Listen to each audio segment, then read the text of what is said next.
السلام علیکم ورحمۃ اللہ وبرکاتہ۔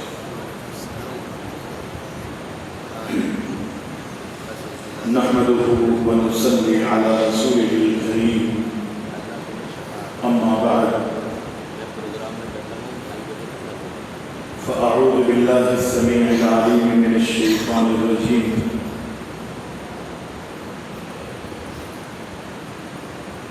إن الله يحب التوابين ويحب المتطهرين۔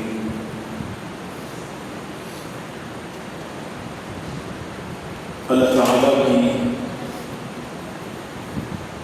حمد و ثنا اور ہمارے پیارے نبی اکرم الاولین والآخرین شافع المذنبین جناب محمد رسول اللہ صلی اللہ علیہ وسلم کی ذات گرامی پر درود و سلام کے بعد، رمضان المبارک کا مہینہ بڑی تیزی سے رواں دواں ہے۔ آج 25واں روزہ اپنے اختتام کی طرف جا رہا ہے، اور اس کے علاوہ بقیہ شاید 4 روزے یا ممکن ہے 5واں روزہ ہمیں نصیب۔ اللہ تعالیٰ سے دعا ہے کہ رب العالمین ہمارے زندگی کے تمام چھوٹے بڑے اعمال قبول فرمائے، اور جو بھی چھوٹی بڑی خطائیں ہیں، غلطیاں ہیں، گناہ ہیں، اللہ کی ناراضگی یا اس کی بغاوت پر مشتمل ہم نے کام کیے، اللہ تعالیٰ ہم سب کو معاف فرما دے۔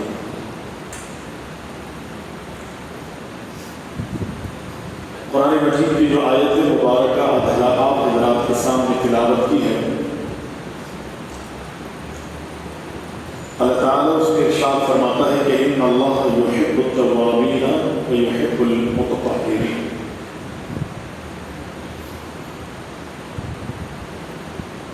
اللہ تعالیٰ ان لوگوں سے پیار کرتا ہے، ان سے محبت کرتا ہے کہ جو لوگ اللہ سے اپنے گناہوں کی معافی کا سوال کرتے ہیں، بخشش کا مطالبہ کرتے ہیں، توبہ کرتے ہیں، اس کی طرف رجوع ہوتے ہیں۔ اور دوسرا وہ جن سے اللہ محبت کرتا ہے، پیار کرتا ہے، جو ہر اعتبار سے اپنے آپ کو پاکیزہ رکھنے کی کوشش کرتے ہیں۔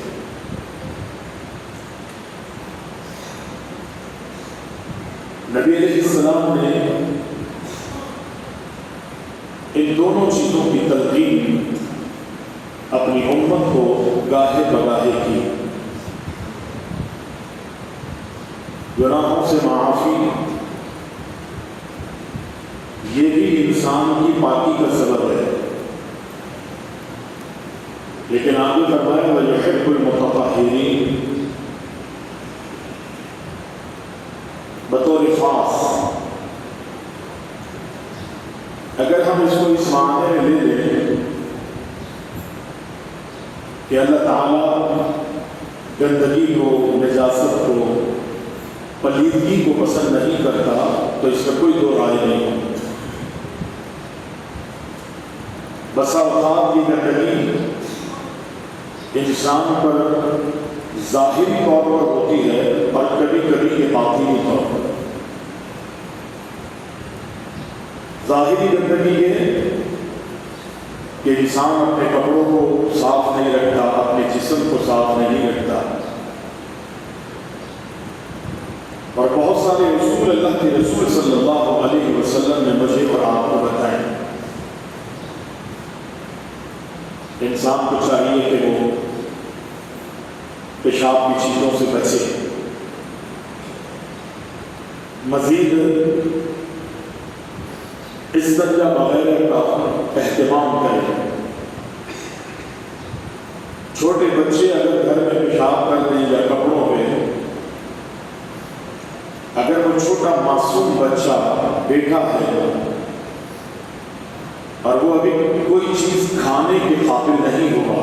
روٹی، گندم یا اس قسم کی کوئی چیز جو لکوڈ وغیرہ بچوں کو دیے جاتے ہیں، صرف دودھ پر ہے، تو نبی علیہ السلام فرماتے ہیں کہ لڑکے کے پیشاب کے چھینٹے پڑ جانے پہ یا پیشاب لگ جانے پر حکم یہ ہے کہ پانی ہاتھ میں لے کے اس جگہ پر چھینٹے مار دیے جائیں، کافی۔ لیکن اگر لڑکی ہے تو ہمیں وہ کپڑا بھی دھونا ہے، جسم کا وہ حصہ بھی دھونا ہے، اور جس جگہ پر وہ پیشاب کیا ہے اس بچی نے وہ بھی دھونا ہے، اور بچی کے کھانے پینے کی کوئی وہاں شرط نہیں، دودھ پیتی ہو صرف تب بھی آپ نے اپنی پاکی۔ یقینی ہمیں نبی علیہ السلام نے بہت سارے چیزیں اس حوالے سے بیان کی، عام طور پہ ہم خیال نہیں رکھتے، ہم بیت الخلا جاتے ہیں، پیشاب کی چیزوں سے نہیں بچتے، سفر میں ہوتے ہیں، بھاگ کر گئے کنارے پہ بیٹھ کے دیکھا نہیں کہ یہاں پر جگہ صحیح ہے نہیں ہے، یا میں یہاں پہ پیشاب کر رہا ہوں یہ چیزیں میرے اوپر اڑ کے آئیں گی، ہمیں خیال کرنا ہے۔ نبی علیہ السلام کا فرمان ہے کہ عام طور پہ انسان کو جو قبر میں عذاب کیا جاتا ہے وہ دو چیزوں کی وجہ سے، پیشاب کی چیزوں سے نہ بچنے کی وجہ اور غیبتیں، چغلیاں، عیب جوڑیوں کی وجہ سے، اور یہ دونوں بیماریاں ہمارے میں بدل میں عقب موجود ہیں۔ اللہ تعالیٰ ہمیں محفوظ رکھے۔ نبی علیہ السلام کی حدیث ہے کہ اس پاکی اور ناپاکی کے حوالے سے نبی علیہ السلام نے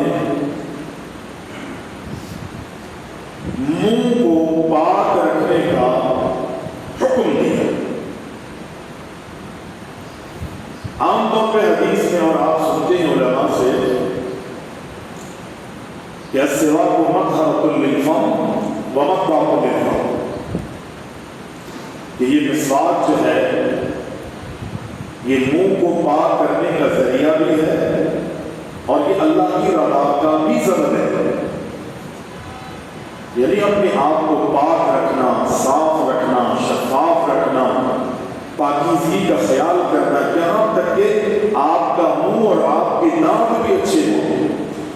نبی علیہ السلام فرماتے ہیں یہ اللہ کی رضا کا سبب، وہ تو پاک ہوگا، صاف ہوگا،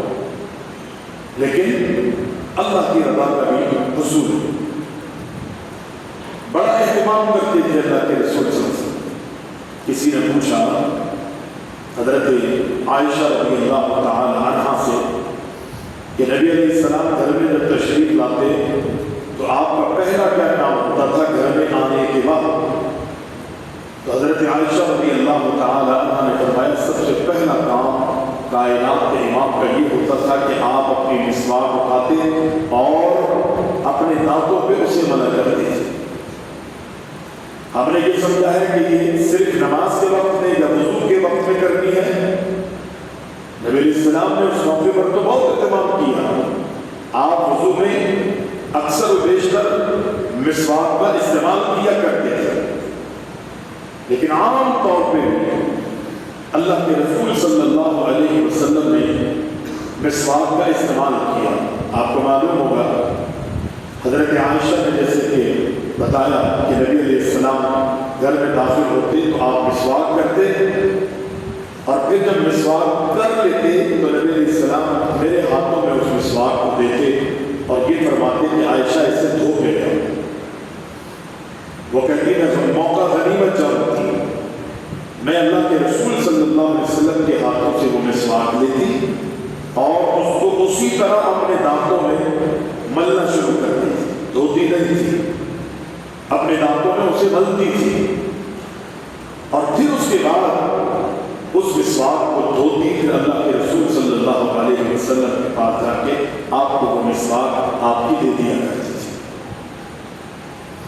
مسواک اتنی اہمیت کی حامل ہے کہ نبی علیہ السلام نے اپنی زندگی میں تو مسواک کا اکثر استعمال کیا، یہاں تک کہ پیغمبر علیہ السلام جب دنیا سے تشریف لے جا رہے تھے تو اللہ کے رسول صلی اللہ علیہ وسلم نے اپنے آخری اوقات میں دیکھا غالباً عبد الرحمن بن ابو بکر نبی علیہ السلام کے گھر تشریف لائے، حضرت عائشہ کے گھر میں حجرے میں، تو ان کے ہاتھ میں مسواک تھا اور وہ مسواک کر رہے ہیں۔ نبی علیہ السلام نے دیکھا تو آپ بڑے توجہ اور بڑے زبردست رحمت بھری نگاہوں میں حضرت عبد الرحمن بن ابو بکر کو دیکھتے رہے، جو نبی علیہ السلام کے سالے ہیں، حضرت عائشہ کے بھائی ہیں، حضرت ابو بکر صدیق کے بیٹے ہیں۔ نبی علیہ السلام جب دیکھ رہے تھے تو حضرت عائشہ رضی اللہ تعالی عنہ سمجھ، یہ میاں بیوی کا رشتہ اتنا زبردست رشتہ،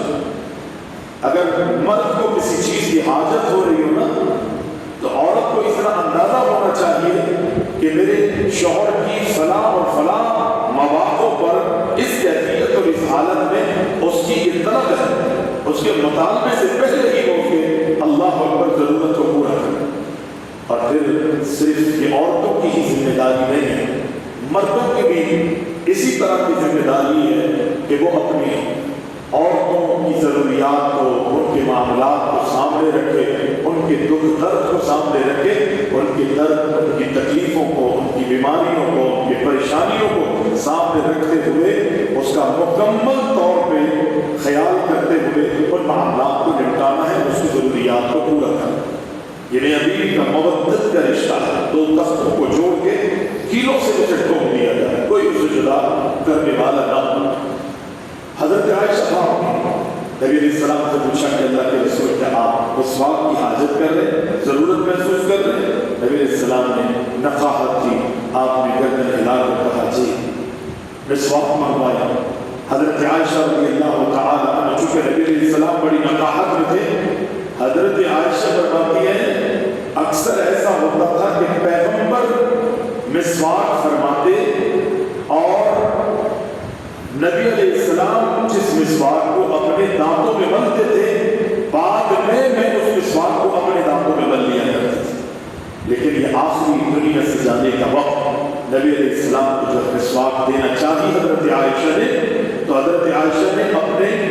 منہ میں داخل کر کے اس مسواک کا برش بنایا، اس کو چبایا، نرم کی، اور نرم کرنے کے بعد نبی علیہ السلام کے ہاتھ میں دی۔ نبی علیہ السلام نے اپنے دانتوں پہ اس مسواک کو ملا۔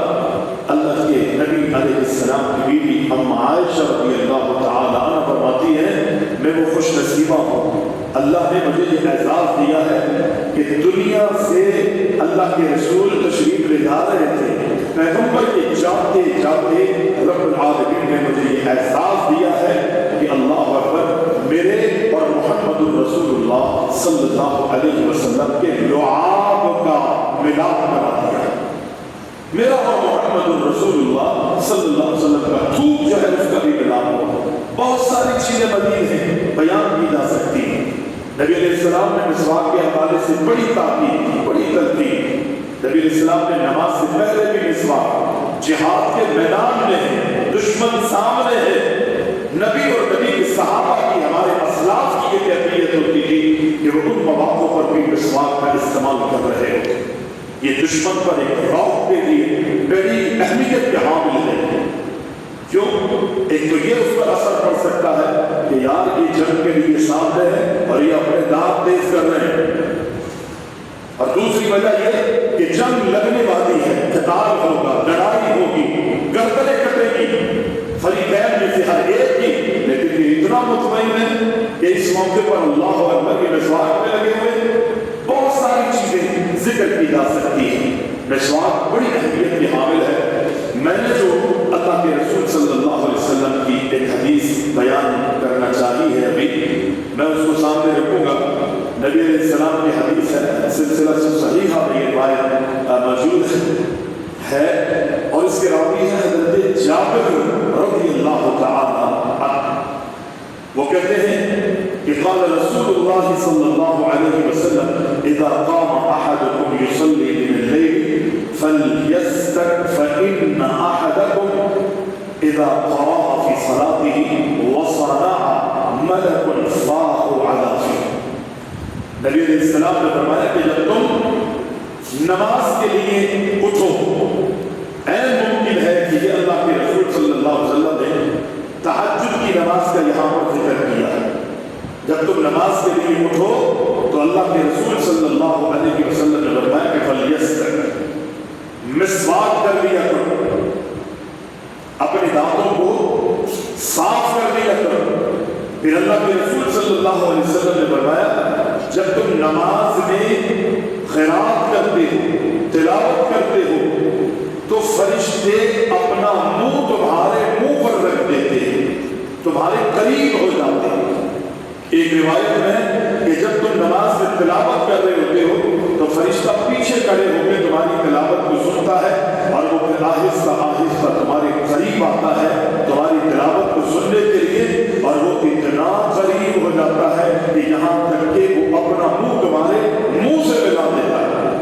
اور جو تم تلاوت کر رہے ہوتے ہو وہ تمہارے منہ سے نکلنے والی آواز اور تلاوت اس فرشتے کے منہ سے داخل ہو کے اس کے پیٹ میں داخل ہو جاتی ہے۔ نبی علیہ السلام نے فرمایا اس لیے اپنے منہ کو صاف رکھا کرو، اپنے منہ کو شفاف رکھا کرو، مسواک کا اہتمام کرو۔ اس کے راوی ہیں حضرت جابر رضی اللہ عنہ۔ اب میں تھوڑا سا چاہوں گا کہ حضرت جابر رضی اللہ تعالی عنہ پر تھوڑی سی گفتگو ہو جائے۔ حضرت جابر رضی اللہ تعالی عنہ اللہ کے رسول کے صحابی ہیں، نبی علیہ السلام کے صحابی، نام جابر، ان کے والد کا نام عبداللہ، یہ ذہن میں رکھیے، حضرت جابر کا نام جابر ہے اور ان کے والد کا نام عبداللہ، اور ان کی کنیت جو ہے وہ ابو عبداللہ تھی، ابو عبداللہ۔ قبیلہ خزرج سے حضرت جابر کا تعلق، ان کی والدہ محترمہ کا نام نصیبہ، نصیبہ، اور جس وقت حضرت جابر رضی اللہ تعالیٰ عنہ مسلمان ہوئے تو حضرت جابر کی عمر 18 یا 19 سال تھی، جوان تھی، بالکل جوان۔ نبی علیہ السلام کے لیے صحابی حدیثوں کو پڑھنے کا، پڑھانے کا بڑا شوق رکھتے تھے، سیکھنے کے عمل میں ہمیشہ رہنے کی کوشش کیا کرتے تھے۔ ذخیرہ احادیث اگر ہم اٹھا کے دیکھیں گے تو حضرت جابر رضی اللہ تعالیٰ عنہ سے جو احادیث مروی ہیں، جو اللہ کے نبی علیہ السلام سے انہوں نے نقل کی ہیں، بیان کی ہیں، وہ ہے 540 مسئلوں کو، 540 احادیث کو وہ نقل کرتے ہیں، روایت کرتے ہیں اور بیان کرتے ہیں۔ نبی علیہ السلام کے 7 غزوات میں اکثر شریک ہوئے، 19 غزوات میں، جس لڑائی اور جہاد میں نبی علیہ السلام بنفس نفیس خود موجود تھے، ان غزوات اور لڑائیوں میں سے 19 غزوات میں حضرت جابر رضی اللہ تعالی عنہ نے شرکت کی۔ اور کبھی کبھی ایسا ہوتا تھا کہ حضرت عبداللہ، ان کے والد اور یہ خود بھی حضرت جابر کبھی کبھار ایک ہی غزوے اور ایک ہی لڑائی میں یہ دونوں باپ بیٹے شریک ہوتے تھے، اسلام کی سربلندی کے لیے، دین کی علم کو بلند کرنے کے لیے،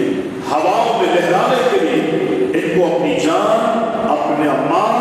اور اپنی تمام تر اولاد کی اللہ اور اس کے رسول اور اللہ کے دین کے اوپر ان کو پرواہ نہیں ہوتی۔ اللہ کا حکم ہے، نبی کا حکم ہے، نکل پاتے تھے یہ میدان۔ نبی علیہ السلام کے یہ صحابی حضرت جابر اور عبداللہ یہ جنگ احد میں دونوں شریک ہوئے ایک ہی وقت، اور جنگ احد جب میدان لگنے لگا تو اس سے پہلے حضرت جابر سے ان کے والد کہتے ہیں عبداللہ کہ بیٹا مجھے ایسا لگتا ہے کہ اب میری زندگی پوری ہو چکی ہے، میں نے کافروں سے لڑنا، ایسا مجھے محسوس ہو رہا ہے کہ جنگ احد میں میری شہادت ہوگی، میں دنیا میں نہیں رہوں۔ اللہ اہل ایمان کو کچھ اس طرح کے معاملات ظاہر کر دیتا ہے، ان کو اندازے ہو جاتے ہیں اللہ کی توفیق سے، اور وہ اپنے بارے میں فیصلہ بھی کر دیتے ہیں ان اندازوں سے۔ ان ساری چیزوں کو دیکھ کر حضرت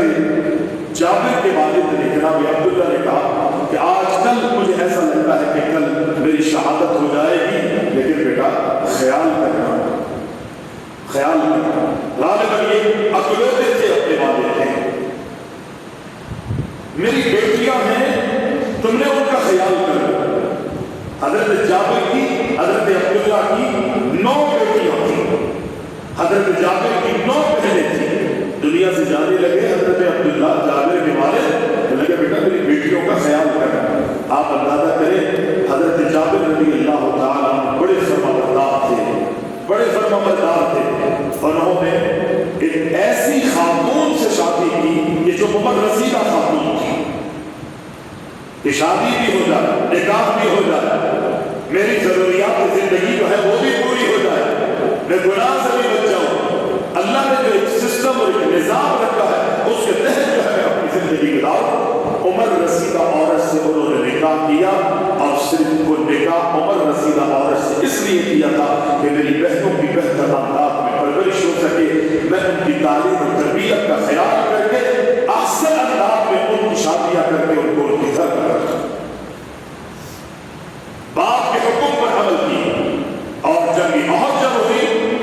تو یقینی طور پر جس چیز کا انہوں نے اظہار کیا تھا، جب یہ احد میں حضرت عبداللہ جو حضرت جابر کے والد تھے ان کو شہادت نصیب ہو جاتی۔ دنیا سے چلے نبی علیہ السلام کے پاس حضرت جابر آئے اور کہنے لگے اللہ کے رسول میرے ابو پر قرضہ ہے، اور ہمارے پاس اس قرضے کو اتارنے کے لیے مال نہیں ہے، اتنا ہمارے پاس نہیں ہے کہ جو میں اپنے ابو کا قرضہ اتار سکوں۔ نبی علیہ السلام نے فرمایا کیا ہے؟ انہوں نے کہا ایک چھوٹا سا باغ ہے، تھوڑی سی کھجوریں اس کی اترے گی۔ اور آپ یہ سن لیں کہ نبی علیہ السلام نے فرمایا اگر کوئی شخص دنیا سے جاتا ہے اور وہ مقروض ہے، اللہ تعالیٰ اس کو معاف نہیں کرتا، چونکہ قرض کا تعلق حقوق العباد سے ہے۔ حقوق اللہ میں اگر کوئی کمی رکھی ہے اللہ تعالیٰ چاہے گا تو معاف فرما دے گا، لیکن اگر انسان پر حقوق العباد میں کوئی اس نے کمی کی ہے، ظلم کیا، زیادتیاں کی، پھر سے اور ترکے اس نے اپنے بھائی بہنوں کے نہیں دیے، حق تلفیہ کی، نبی علیہ السلام فرماتے ہیں قیامت کے دن جو جس نے دنیا میں ظلم اور زیادتیوں پر مشتمل کوئی عمل کیا ہوگا اللہ تعالیٰ قیامت کے دن اس وقت تک اسے معاف نہیں کرے گا جب تک مظلوم اس کو معاف نہیں کرے گا۔ قرضہ دنیا میں اتارنے کی کوشش کرے، اول تو بچے، قرضہ نہ لے، جتنا پریشان کوئی وقت آ جائے، لیکن انسان ہے اپنی ضرورت میں لیتا ہے فوراً اتارنے کا اس کو ارادہ کرے، اور جب اس کو واپسی اس کا قرض دے رہے ہوں تو جتنا اس نے دیا ہے اس سے بڑھا کر دینے کی کوشش کرے۔ یہ نبی کی سنت ہے، یہ نبی کا اپنا ذاتی عمل رہا۔ نبی علیہ السلام نے ایک اونٹ کسی سے ادھار لیا تھا، جب دینے کا وقت آیا تو نبی علیہ السلام نے اس اونٹ سے طاقتور، اس اونٹ سے بڑا، اس اونٹ سے قیمتی جانور اس کو واپس کیا۔ صحابہ نے اللہ کے رسول اس نے جو ہمیں اونٹ دیا تھا آپ کو اتنا قوی، اتنا مضبوط اور پیسوں میں زیادہ، اس سے زیادہ، اس سے کم تھا۔ نبی علیہ السلام نے فرمایا کہ اس کو بہتر اونٹ دو، احسان اسی کو کہا جاتا ہے، نیکی کا بدلہ احسان کا بدلہ احسان کے ساتھ ہونا چاہیے۔ وہ ہمارے کام آیا ہے، اب ہم اس کے کام آئے، لیکن دینے والا اگر شرط رکھ کے دے گا ادھار تو اللہ کے رسول علیہ السلام نے اس چیز کی قطعی اجازت نہیں دی، وہ سود ہے۔ اور اللہ اکبر، سود اللہ سے کھلے عام اعلان جنگ ہے، بہت بڑی ہے اس کی، لیکن نبی علیہ السلام کی مادت جابر ہے کہ اللہ کے رسول میرے والد پر قرضہ۔ نبی علیہ السلام نے فرمایا جب کھجوریں اتارو نا تو مجھے بلا دے۔ نبی علیہ السلام برکت کے لیے وہاں تشریف لے، باغ میں گئے، چہل قدمی فرمائی، کھجوروں پہ نظر ڈالی، اتری ہوئی کھجوروں کو جب دیکھا اللہ کے رسول نے، حضرت جابر کہتے ہیں قرض لینے والے بہت بڑی تعداد میں تھے، ہمارا قرضہ بہت تھا، لیکن وہ کھجوریں انتہائی ناکافی تھی۔ نبی علیہ السلام نے دعا دی اور پھر پیغمبر نے فرمایا جو قرض واپسی لینے والے لوگ ہیں ان کو بلاؤ اور ان سے کہو جتنی تمہاری قیمت، جتنی تمہاری رقم اور نقدی جو بھی جس انداز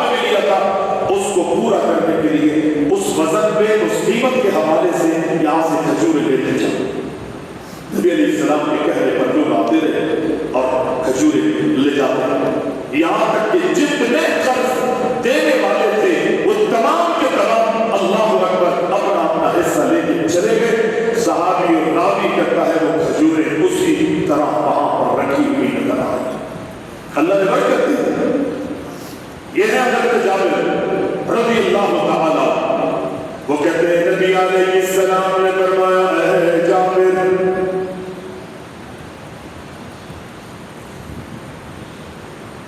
میں تمہیں کہتا ہوں کہ تلاوت کرو پڑھو.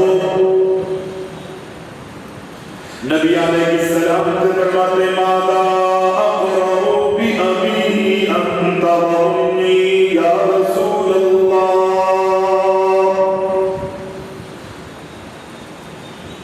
اے اللہ کے رسول میں کیا پڑھوں, کس چیز کی تلاوت کروں, مجھ سے آپ کیا پڑھوانا چاہتے ہیں. نبی علیہ السلام نے فرمایا پڑھو قل اعوذ برب الفلق من شر ما خلق ومن شر غاسق اذا وقب بسم اللہ الرحمن الرحیم قل اعوذ برب الناس ملک الناس الہ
جملے کو بھول گئے تھے کہ جن جملوں میں اللہ کے رسول نے جن کلمات میں اللہ کے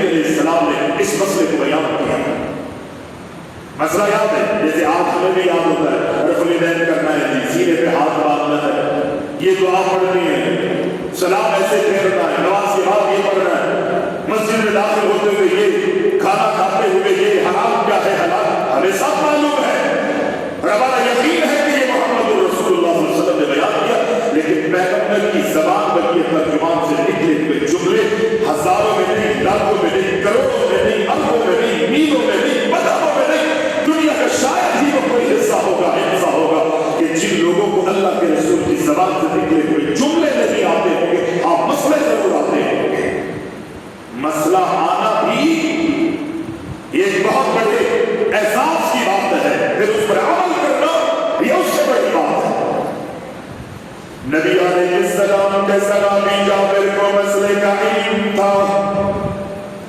یہ مسئلہ اس طرح ہے، لیکن کلمے اور جملے جو نبی کی زبان پر یہ ترجمان سے پھولوں کے معنی نکلے تھے، وہ جملے وہ کلمات بھول گئے، ان کو پتہ چلا کہ شام کے دارالخلافہ میں ایک اللہ اکبر شخص ہے جس کا نام جناب عبداللہ بن انیس رضی اللہ تعالی عنہ ہے، ان کو اللہ کے رسول کی زبان پر یہ ترجمان سے نکلے ہوئے جملے اسی طرح یاد ہے، مدینہ کا اور شام کا بڑا طویل بڑا لمبا سفر، انہوں نے بازار کا رخ کیا، ایک تیز سواری خریدی، اپنے ذاتی استعمال کے لیے نہیں، دنیاوی معاملات کو نمٹانے کے لیے نہیں، اپنے بیوی بچوں کو اللہ اکبر سیر و تفریح کرانے کے لیے نہیں، بلکہ اس لیے کہ تیز سواری خریدوں گا اور اللہ اکبر کا آسانی مدینہ سے شام کے سفر کو طے کر لوں، مقصد کیا ہے کہ اللہ کے نبی کے صحابی سے ملوں گا، پیغمبر کی زبان پر یہ ترجمان سے نکلے ہوئے جملوں کو کانوں سے دوبارہ سن کے سینے میں محفوظ کروں گا، نذر اللہ عمران سمع مقالتی فحفظها ثم اداها كما سمع، اللہ ان کو تجزیہ عطا فرما، اللہ ان کی زندگیوں کو منور فرما دے، اللہ ان کی زندگیوں کو روشن فرما دے۔ نبی نے یہ دعا کی تھی، جو میرے جملوں کو، میرے کلمات کو، میرے حدیثوں کو، میرے بیان کو سنتے گئے، اپنے سینے میں محفوظ کرتے ہیں، پھر لوگوں میں اس کی دعوت دیتے، نذر اللہ عمران۔ نبی نے یہ دعا یقینی نبی سے سن چکے ہیں، اس کی دعوت و تبلیغ کا کام بھی ہو رہا ہے، صرف اس ذریعے سے کہ نبی کی زبان سے نکلا ہوا جملہ جو ہے وہ میں محفوظ کرتا ہوں، سینے میں محفوظ کرنا چاہتا ہوں۔ مسئلے کا علم ہے، اور عین ممکن ہے کہ حضرت جابر نے اللہ کے رسول سے نہیں سنا ہو، کسی اور صحابی سے وہ مسئلہ سنا ہو، وہ جملے سننے کے لیے مدینہ سے شام کے سفر کے لیے روانہ، اور سواری نہیں خریدی، راستے میں تنگی، پریشانی اور تکلیفیں آئی۔ آپ اندازہ کر سکتے ہیں حضرت جابر رضی اللہ تعالیٰ عنہ نے راستے میں جب ان کا ذکر اللہ اکبر کتابوں میں آتا ہے، راستے میں زیادہ راہ ختم ہو گئی، پتے بھی انہیں راستے میں کھانے پڑے اپنی بھوک کو مٹانے کے لیے، اور یہ شام میں پہنچ، پوچھا گھر کہاں؟ کہ جی عبداللہ بن انیس رضی اللہ تعالیٰ عنہ کا یہ ہے، دروازے کو دستک، اندر سے پوچھا کون؟ کہا جی میں جابر، اور انہوں نے کہا کہ جابر بن عبداللہ، انہوں نے کہا جی جابر بن عبداللہ میں مدینہ سے آیا، فوراً اپنے گھر سے باہر نکلے، حضرت جابر کو اپنے گلے سے لگایا، بڑی محبت، بڑے پیار، بڑی عقیدت کے ساتھ اللہ اکبر حضرت جابر کا استقبال کیا، اور پوچھا بھائی خیر تو ہے، اتنا لمبا سفر کر کے تم یہاں پر آئے ہو؟ اور انہوں نے کہا جی میں کسی مقصد سے آیا۔ بولو مقصد کیا ہے؟ ہمارے یہاں تو دنیا کی باتیں آپس کے مفاد کے اندر ہوتی ہے نا، ابھی گھر میں داخل نہیں ہوئے، حضرت جابر سے پوچھتے ہیں بولو کس مقصد سے آئے ہو، کوئی پریشانی، کوئی دکھ، کوئی درد، کوئی تکلیف، کوئی مسئلہ؟ حضرت جابر نے کہا میں صرف ایک مسئلے کے لیے آیا، فلاں مسئلے میں تم نے جو اللہ کے رسول کی حدیث پڑھی تھی، سنی تھی، وہ جملے کیا تھے جو پیغمبر کی زبان پر یہ ترجمان سے نکلے تھے، میں صرف ان جملوں کو تمہاری زبان سے سننے کے لیے آیا ہوں۔ حضرت جابر نے کہا بس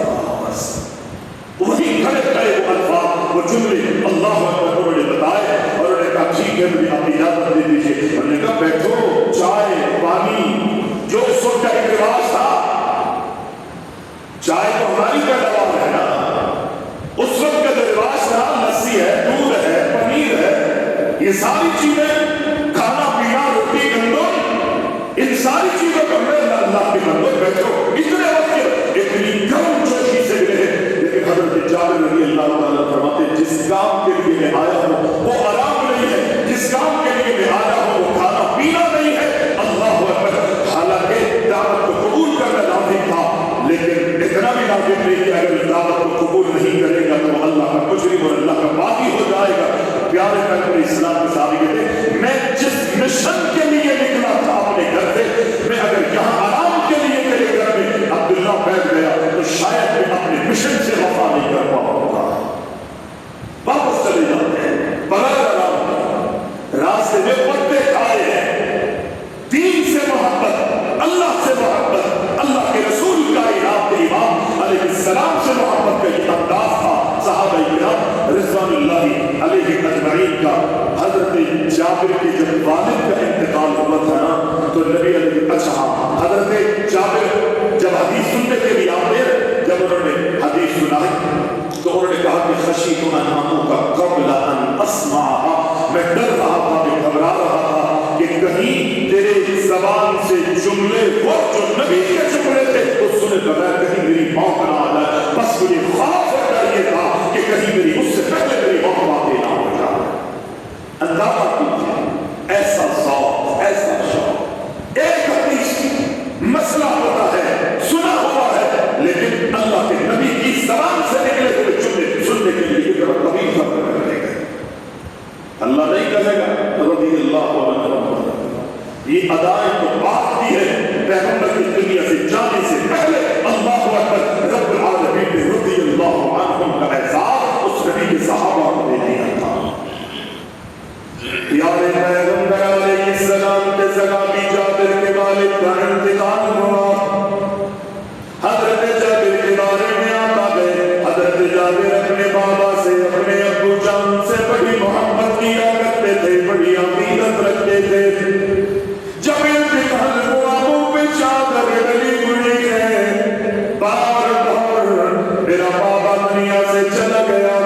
میرے ابو جان دنیا سے چلے گئے. شہادت کے عالم سے رب العالمین نے ایک مقام دے دیا, مزید باتیں ہیں لیکن وقت اجازت نہیں دے رہا. اللہ کے رسول کا امام کا یہ صحابی اپنے والد کو بار بار کپڑا اٹھاتا ہے, چہرے سے چادر ہٹاتا ہے اور دیکھتا ہے آنکھوں میں آنسو آ جاتے ہیں, تھوڑا سا آنسو بہاتے ہیں, روتے ہیں, پھر چادر کو اللہ اکبر منہ پہ ڈھک دیتے ہیں, پھر اپنے چادر اٹھاتے ہیں, بابا کو دیکھتے ہیں, پھر اللہ اکبر منہ پہ چادر رکھے. ادھر ادھر جا کے تھوڑی دیر میں پھر حضرت جابر اپنے ابو کے قریب آئے. اللہ اکبر, یقینی اپنے بابا کے ماتھے کا بوسہ بھی لیا ہوگا, اپنے چہرہ بابا کا چہرہ دیکھتے گئے. اللہ اکبر, رونا پھر آ جاتا ہے. ان کی خوبی برابر میں بیٹھی ہوئی تھی. اللہ اکبر, حضرت جابر کی ادا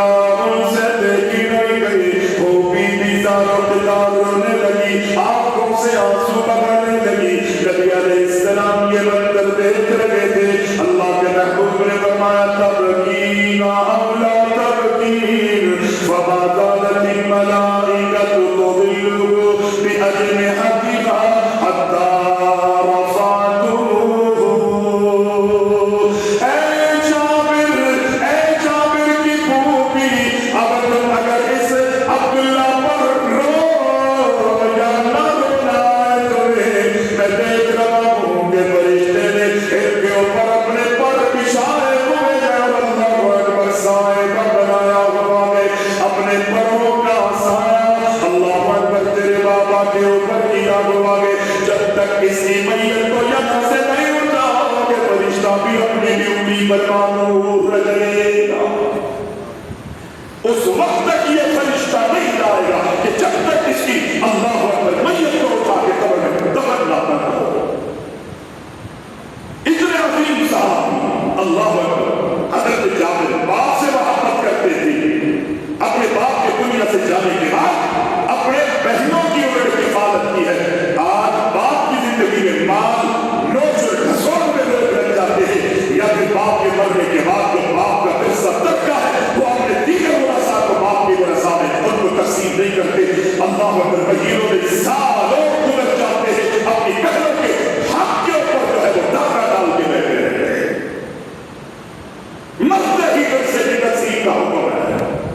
دن جو میرے سے غصے کے دن ہے، تعزیت کے دن ہے، اللہ اکبر 2 5 دن 15 20 25 دن ٹھیک ہے، مہینہ سمجھ میں آ رہا ہے، لیکن اپنے معاملات کو ہمیں نپٹانا ہے۔ اللہ اکبر، ہماری شریعت نے ہمیں حکم دیا، اللہ نے ہمیں حکم دیا، یا آپس میں اتفاق ہو جائے سب پر، ابھی رہنے دیتے، مفتی صاحب بیٹھے، اگر رضامندی ہے کہ ابھی رہنے دیتے ٹھیک ہے، بہنوں سے اجازت لیجیے، اگر اجازت نہیں مل رہی دیندار ہیں ہم اور آپ اسی وقت معاملے کو نپٹائیں، اور اگر سالوں بعد نپٹائیں گے شاید اس پر وقتی اور جائیداد اس طریقے میں آپ کا کچھ بھی نہیں مل سکے گا، اس لیے کہ جو بہنوں کا حصہ تھا اس کے اوپر آپ نافذ رہے، پورے سالوں کا جو حساب کتاب بنے گا قرضوں کی صورت میں مقام دے گا، کرایہ کی صورت میں مقام دے، آپ تو استعمال کرتے رہے، بہنوں کی رضامندی نہیں تھی،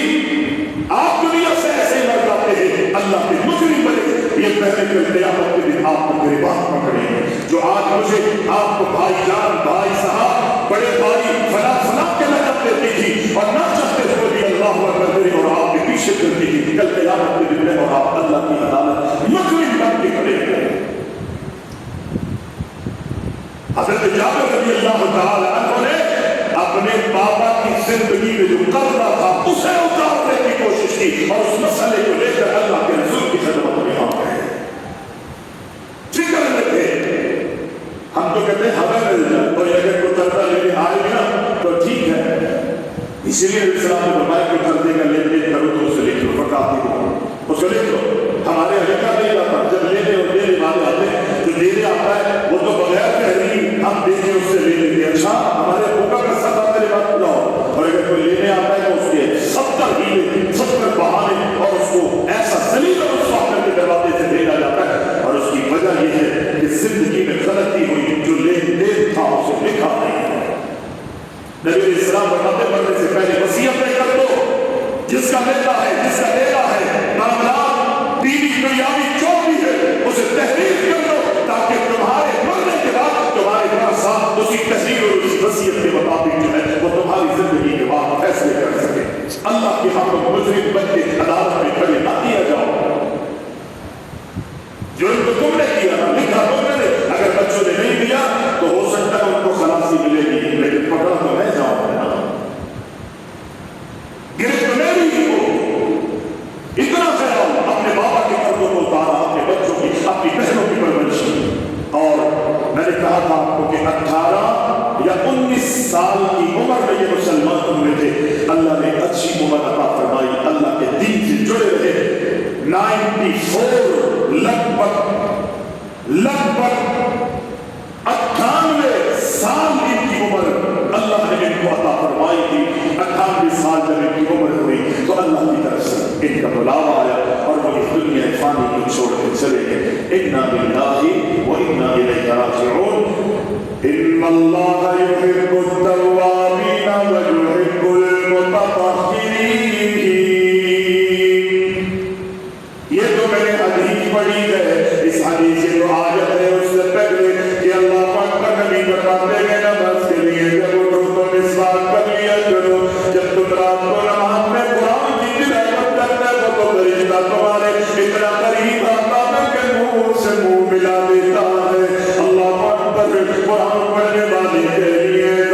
جب فرشتہ منہ سے منہ ملائے گا، اللہ اکبر، یقینی بدبو فرشتوں کو پسند نہیں۔ اللہ کے نبی مسواک کثرت سے اس لیے کرتے کہ آسمانوں سے جبریل کے علاوہ بھی دیگر فرشتے اللہ کے نبی سے ملاقات کے لیے، مسئلوں کو بیان کرنے کے لیے، دین کی اللہ اکبر وضاحت کرنے کے لیے نبی کی خدمت میں فرشتے آیا کرتے تھے۔ نبی کی ملاقات فرشتوں سے ہوتی، جبریل امین کے ساتھ اللہ کے نبی اور جبریل اللہ کے رسول کے ساتھ، اللہ کے رسول جبریل کے ساتھ قرآن کا دور کیا کرتے تھے۔ اللہ کے نبی فرماتے ہیں تم قرآن اللہ کا کلام پڑھتے ہو، اپنے منہ کو صاف رکھو، مسواک کرو۔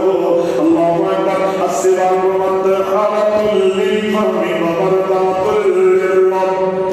یہ مسواک منہ کی پاکی کا بھی سبب ہے اور اللہ کی رضا کا بھی سبب ہے۔ اللہ سے دعا کرے اللہ ہم سب کو دین کے مطابق عملی زندگی گزارنے کی توفیق عطا فرمائے، اللہ ہم سب سے راضی ہو جائے۔ میں نے بہت لمبا وقت آپ کا لے لیا، سوچ کے آیا تھا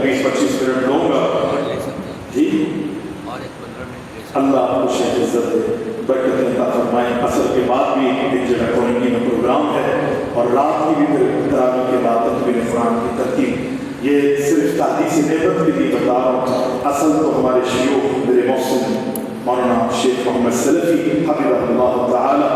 وہ آپ کی خدمت میں یہاں پر واضح و نصیحت کرتے رہتے ہیں. اور پھر میرے محترم تو روزانہ پر مشتمل ایک سلسلہ شیخ انس مدنی حفظہ اللہ تعالی بڑی شفقت کا مظاہرہ فرماتے ہیں میرے ساتھ. باوجود اس کے کہ میں گاہے بگاہے کبھی کبھی گستاخیاں بھی کر جاتا ہوں اور حضرت شاعر شان کو جملے نہیں ہوتے, لیکن بڑی محبت بڑی شفقت کا مظاہرہ کر کے ہمیں حوصلہ دیتے ہیں. اللہ تعالیٰ ان کی زندگی میں اور بڑے شیخ حافظ الرحمن سلفی حفظہ اللہ تعالیٰ کی زندگی میں اور ہمارے امیر محترم جناب حافظ عبدالرحمن سلفی اللہ تعالیٰ ان تمام ان کے علاوہ جتنے بھی بزرگ